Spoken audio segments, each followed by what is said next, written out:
Nous demandons simplement un peu de dignité et d'arrêter de stigmatiser ces personnes et de les réduire à un public agressif. Aucun endroit n'est conçu pour que les sans-abri puissent laisser leurs affaires en toute sérénité. Ils doivent donc toujours conserver leurs affaires sur le dos ou les cacher. Merci beaucoup au soutien de la Ligue des droits de l'homme. Il y a également une représentante de Femmes Solidaires. Pour les personnes qui font la manche, ça veut dire encore plus d'invisibilisation. C'est-à-dire qu'en gros, on va leur demander d'aller faire la manche ailleurs que dans certaines rues qui sont le centre-ville. Donc c'est-à-dire peut-être être encore moins vu par les gens.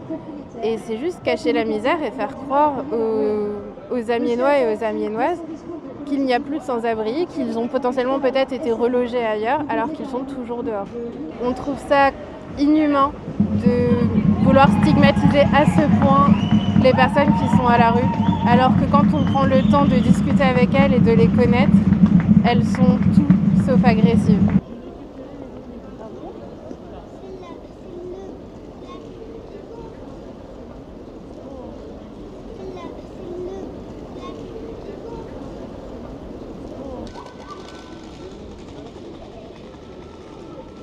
Les commerçants m'ont fait remarquer qu'il y avait un certain nombre de personnes sans domicile fixe qui mendiaient, mais de manière agressive pour certains d'entre eux. Et donc ce qui perturbe la clientèle et ce qui génère des difficultés pour eux.